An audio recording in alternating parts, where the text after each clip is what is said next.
Hey, YT World, this your girl, La Kiki, Miss D, .C that is, and I'm coming at you with challenge, the challenge Total Madness that is. This is episode 3. It's called A Hard Jay's Night. So we already know about a subject that MTV always giving away shit. So obviously Jay is going to go into purgatory, obviously. So, I mean, it is what it is. But before we get into this, I'm sorry, you guys. It's hot like shit in this car, and I'm trying to hurry up and get through this. So, but before we get through this, make sure you like and subscribe to my channel, and make sure you hit that notification bell so you can get all my updates. And right now, and I have been only doing MTV's challenge, but I will actually start to put more up for different shows. I mean, it's not too much content, but you know what? I might do the Amazing Race. It depends on how interesting the contestants are. So we'll see. But digging right into the scene. So I got this scene by scene.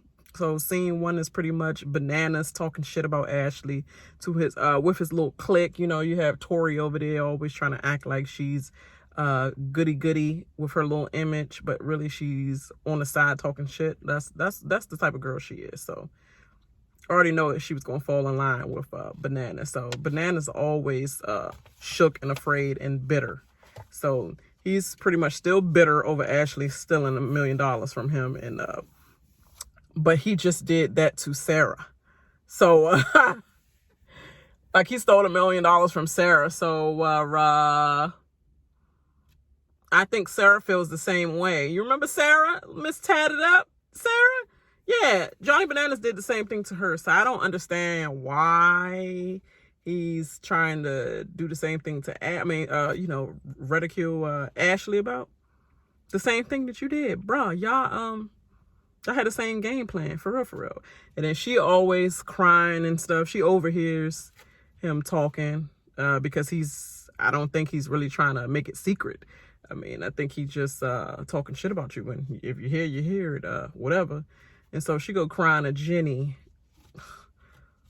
Oh, I'm tired of looking at Jenny on the scene with them Botox lips. Like, it's just disgusting. You know, I can't even do it. Like, I don't even want to. I can't. But anyway,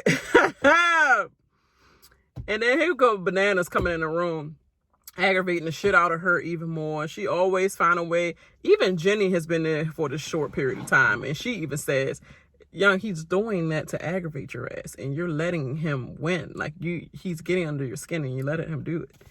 And then she just storm off like a fucking child.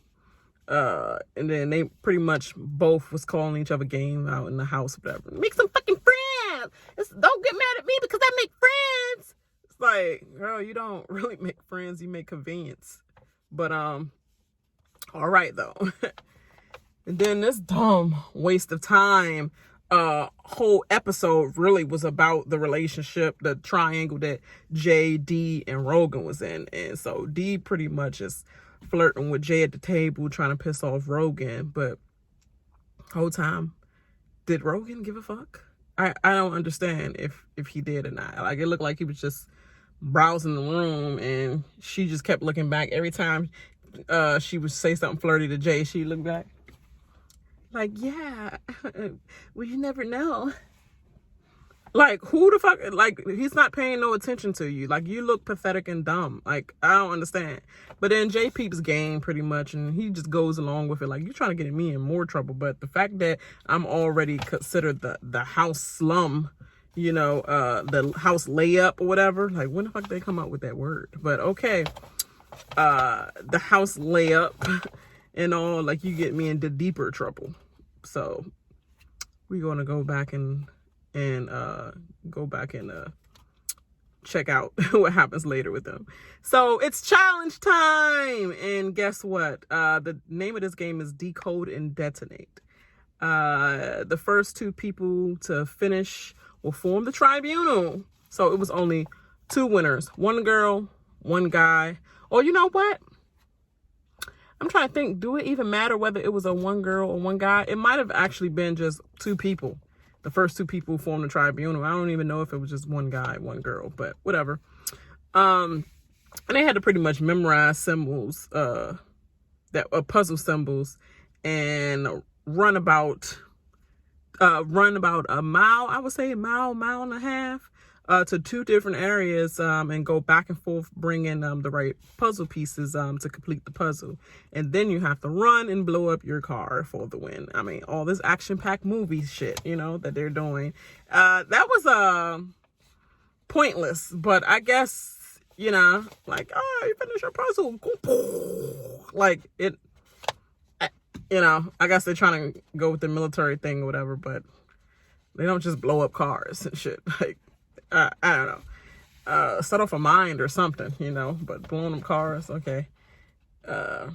This was an action movie film challenge. It's like the bunker challenge, but okay. So pretty much we have CT and Bailey for the win. Swaggy C was talking about his memory and he's good at memorizing and shit, but he's not good at placement, obviously, because what was you doing, bro? He was memorizing, but you didn't memorize the actual positions you're supposed to put it in. He was just memorizing the symbols. So that's what it is. Bailey, it's like, yes, you won. You had majority of your stuff memorized and you had majority of it laid out. I think it was only the letter C, the C symbol or something like that you had to look over at Jenny's and hope that Jenny had it right, because that was the one thing that you was confused by. So I guess I give you that 75%. I wouldn't even say 75. I would say like 80% win. I'll give you that 80% win. You still cheated a little bit, but who says fair in love and war, right? I mean, they cheat all the time when they supposed to run by people and pick up things, and one person got the last thing and you got to knock them out so they won't get back to the area. Like, they always doing things like that to ruin other people. So, hey, I mean, the game didn't say just do it on your own and don't use nobody's thing to look at. It said finish that shit and go blow shit up. So, hey, congratulations, rookie.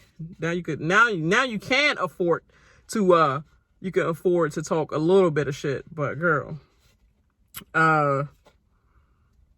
Then we have the House vote.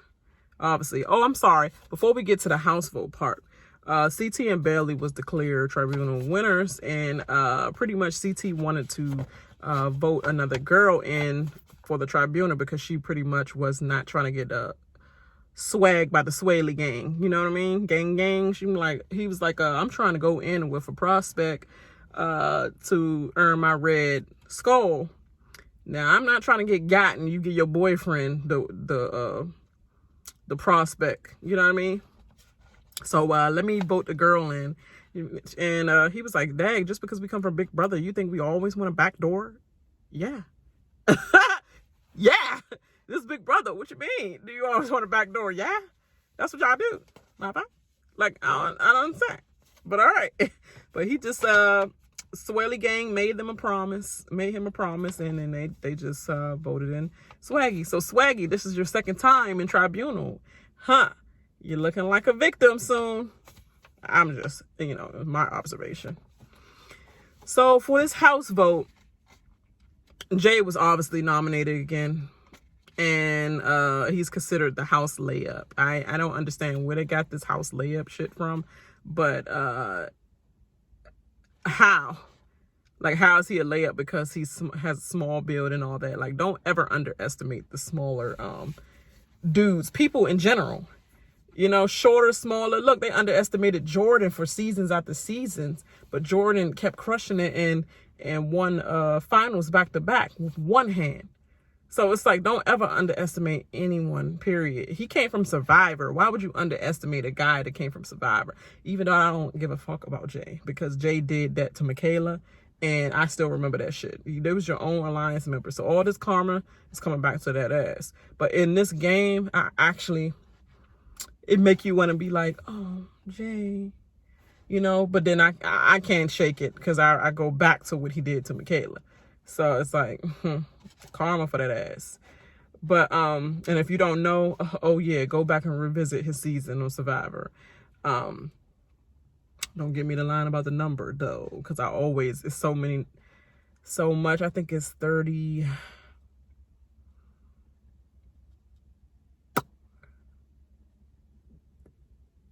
It might be, Jeremy was on 32 when he won. It might be 31 that Michaela and them was on. Either 31, 33. It was something along those lines. But yeah, go back and look at it. So he was nominated because the house was playing pussy and they pretty much wanted a strong player to go against well, not a strong player. They just wanted Jada the layup to go in because they too pussy to go against a strong player.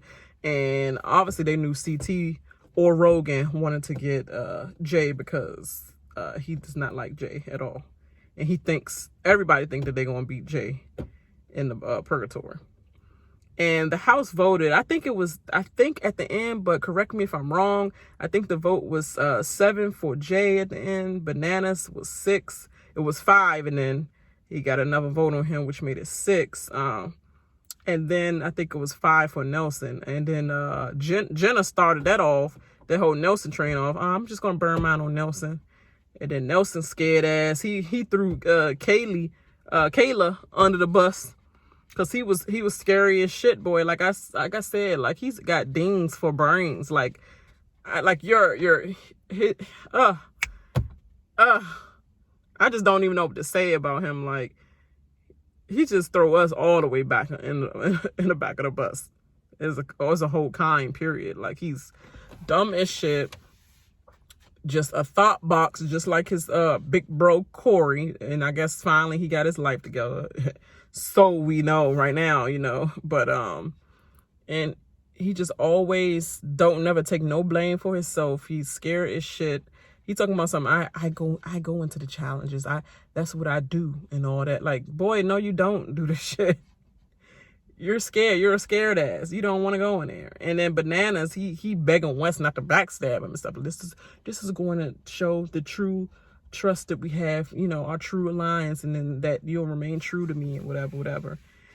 And so he nominated Jay, and then somebody still nominated Bananas ass after that. He said, well, I know I'm gonna get another vote. It don't matter. I just didn't want West to vote to know it was true or not. And then Jay just, get up himself and put his name on the board as usual. Okay, now we have the tribunal, and I'm kind of confused because I did watch this last night, late night, and I can't, I'm not going in the house to like look at that scene just to see what's the extra third name or whatever. That's dumb. Too much fast forwarding for me. But the tribunal, I think they definitely chose Rogan. They definitely chose Bear, but did they choose Nelson? That's what it was. Because I think I wrote Rogan, Jay, and Bear. And I'm like, why would I write Jay when Jay is already voted in by the house? But it was Rogan, Nelson, and Bear. And they brought them in to interrogate them. Okay. Nelson was there. He was scared as shit. His scared ass, like, I don't want to go in elimination right now. Like, you're a bitch. Just move on. You're a bitch. That pretty much, like, I haven't been in a bunker too long. Like, nothing exciting about living in a bunker, first of all. This is not the season when y'all in the pool and relaxing, and this is more of a vacation. Like, I don't want to leave yet. I'm still having fun.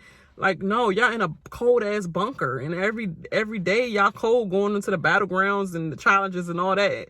Ain't nothing fun. Y'all got a stand-up jacuzzi in there, but that's nothing fun, bro. Like, I don't know why the fuck I keep saying bro, because I guess they say bro all through this episode, period, and other things I watched too, so it's just sticking to my tongue right now.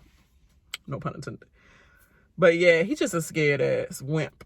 Like, he is on every season to me. So all this challenge beats do, like, that's what I'm known for. Like, where are you known for that shit? I don't understand. So the tribunal don't even like the way that Nelson moved or whatever. And then you see Swaggy, like, sizing him up a little bit. He was like, Yeah, I don't like that shit that you put on the females, though. Like, because I respect women, period. I would never bitch out and just... Like, that's the look he gave him. I would never bitch out. Like, so explain yourself on that bitch ass move that you just did about throwing Kayla under the bus like that. That was a bitch ass move. And you set us back, all the way back in a Rosa Parks bus off that shit. Like, boy, have some dignity about yourself. Just go win if you have to. Don't bitch out like that, throwing a whole female under the bus, but you talk about something, I'm known for eliminations. Where? What the fuck you known for elimination then? Let's go. Repeat, rewind. But okay, we're gonna move on. So then you have Rogan go in, and Rogan comes in and act like he's ever been to elimination. I mean, even though he hasn't been to elimination, he has the arrogance and the attitude like, yeah, I came in, I came in and I wanted to prove myself, period. Like, whether it was Jay in there or not. And Swaggy, like, I'm seeing through this bullshit. Like let me ask you a question. So if you didn't have him in there, if he wasn't in there, Jay wasn't in there, and anybody was in there, you still would want to come in and prove yourself and go elimination? I always came in the house this season. Since last season, I didn't get to prove myself, and everybody think that I just, skated to the end or whatever. I always wanted to come in here and prove myself. Bitch, no, you didn't. No, you didn't. You did not. You're scary as well. I'm just letting you know that. And then we have Bear. Bear is just talking about nothing like shit. CT just brought him in there for a joke. He like, Bear want the extra attention, and the whole time Bear throwing Jay under the bus. That didn't sit too well with Swaggy and Bailey. I could tell they just looked at him like, all right, thank you for your input, but we're going to get all this stuff you saying right now, and we definitely bringing it back to Jay, because Jay's my dude or whatever. But you couldn't tell from that first episode, because Bailey was about to like, Jay, so what you saying? You trying to throw Swaggy in there? Talk about something they could be an option? Oh, okay. Well, okay. Okay, well, I vote the name shall not be named, because I don't even know who that dude was and don't give a fuck. But then we have scene time. Scene time.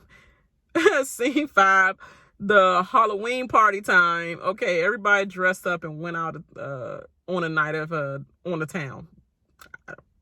I don't know what the fuck I just said, but they went out on the town that night. That's what I'm trying to say. Excuse me, y'all. It's been a long, long day in work. And so I'm like, okay, Halloween, it just seemed weird as shit. Like, it's spring break, and we just look at it's Halloween. Like, God, they had held on to this footage.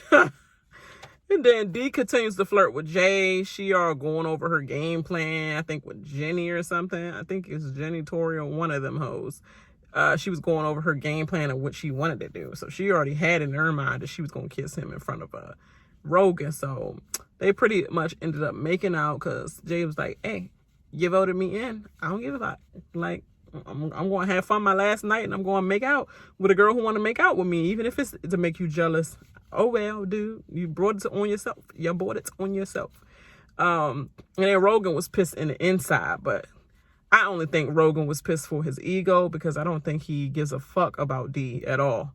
Like, it's more so his ego and his control of D is what he cares about the most, because all in all, a dude don't want you to touch what they already had, period. Like, they don't want you to touch their stuff, even if they about to throw their stuff away. It's like, no, this is my stuff until I throw it away. And even when I throw it away and I see you walking with it and you pick it up from the trash or wherever I threw it away at, oh, I'm gonna grab it out your hand again. You not playing with it, it's going to the trash. Like, that's pretty much how I feel about their relationship, period. Okay, and now we go back to the house, and he pretty much let her know it does hurt. It does hurt. Like, no, it doesn't. You don't care nothing about her, and that's all I'm gonna say about that. It's just whack shit. She talk about she gonna put stuff on hold with Jay. Like, you don't have nothing to put on hold. Shut the fuck up. I just don't understand. Like, girl, he just kissed you. Now you think that he falling in love and shit. He know exactly the game you playing too. You getting played by both of them hoes, pretty much. They both using you for play. And you think you using them. You stupid as shit, girl. Then we have purgatory time. I do not remember what the game name was, and that's a first because I just couldn't remember, literally. But pretty much each have to make it difficult for the others to get in their bunker, I believe it was, by using materials such as like the big boulder rocks, center blocks and ropes and chains and things like that. And they have to block, pretty much clog up, lock up or block the pathway of the gate so that they won't be able to enter. And they have 15 minutes to do all this, like just to make a whole contraption of fuck, I'm gonna get into this shit, and then they would pretty much have to switch positions and have to undo each other's the other player's bunker, and then the doors have to come fully open, like, and stretch back. You have to push the door all the way fully open and then turn on the light, and whoever switched the light on is the winner. So pretty much I said from this, like, Jay, his edit wasn't good at all, like, but the fact that they kept slicing up CT, they was like they was making CT seem like he was the greatest and all that, which CT is great. He was great at eliminations, but that was a couple pounds ago and a couple non-kids ago, and when he was in his prime, whatever. Jay is in his prime now, like, CT is like reaching in his 40s probably, like, early 30s or mid 30s or whatever, closer to 40 than Jay, and Jay is still in his 20s. So it's like, okay, he's in his prime now. You're always gonna have somebody having to pass down the torch. So come on now.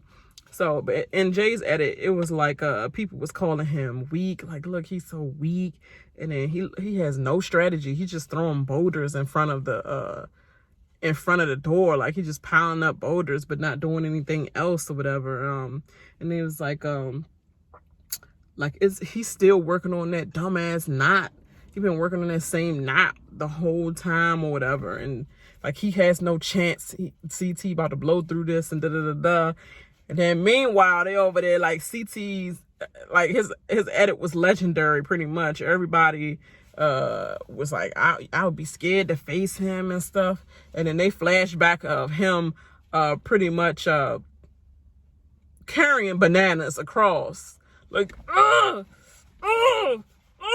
and carrying bananas across, and Banana was like, I don't even remember what happened. I just remember looking up at the stars and I knew it was over. Like, I couldn't do nothing else. Like, yeah, he had Banana shook for life, off that. And everybody was like, wow, like, he has no chance. Like, look at CT. They thought CT was going to bulldoze that door. Like, look at him putting them little ass chains on the gate when CT got big old chains. Like, but the smaller the chain, you idiots, the more knots you can tie in it, the bigger the material is. Like the big ropes and stuff, you can easily undo big ropes. It's not so much of a knot, it's huge ropes. But if he would have used smaller ones and tied more knots in the smaller ones, you get more tighter knots. That just makes sense to me. I don't understand what anybody else was thinking about. But okay, that's when it flipped the script. And pretty much Jay wins in a shockingly competition win, pretty much. And it shook up the house. It definitely shook up the house. That judgmental house. And then Corey all talking about something. Well, he did me a favor. The layup is still in the house, and he knocked out the greatest legendary competitor. It's like, bitch, where the fuck is the layup still? So, okay. So Asif was not competitive. He was not strong and all that, and y'all thought he was going to definitely clearly get knocked out. And now CT gets knocked out of competition. And this was a puzzle type of game and also a physical type of game. And he still did not get blown out, period. He still won. So who the fuck is the layup is what I would have been saying. So if they call you that in the house ever again, Jay, call their ass out for that, for filth. And Jay won his second skull. So like I was trying to speculate on I think my, I don't know whether it's my second or third video. I was like, thinking, I think it was my first.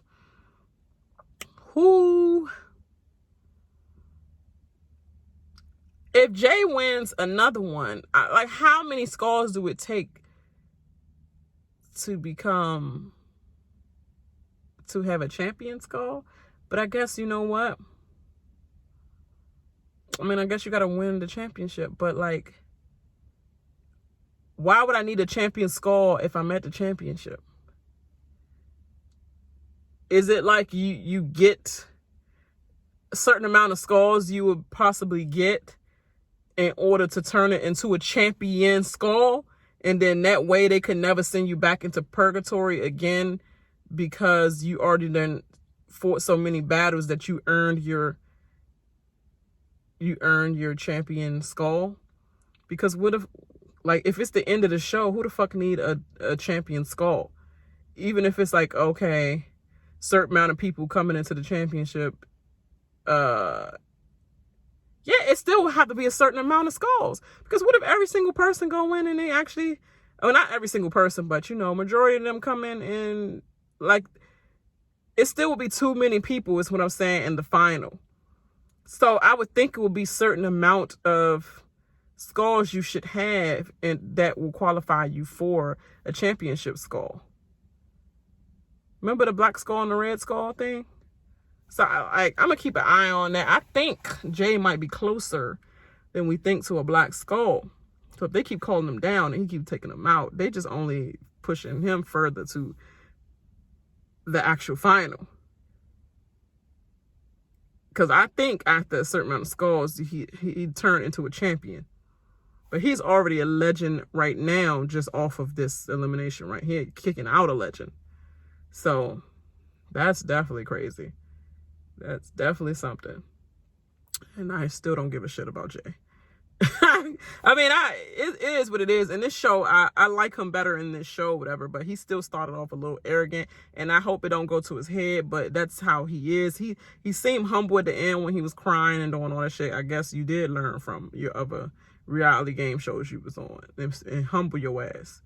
But he was cocky in Survivor, and he was getting cocky with Rogan when he was saying, shut up, I don't want to talk to your dumb ass. Like, when he was in the kitchen, like, he was like, Rogan will probably knock your ass out, but you trying to sit here in front while you got an audience or whatever in the kitchen. Like, Rogan looked like he wanted to knock his ass out, but I don't want to get kicked off the show.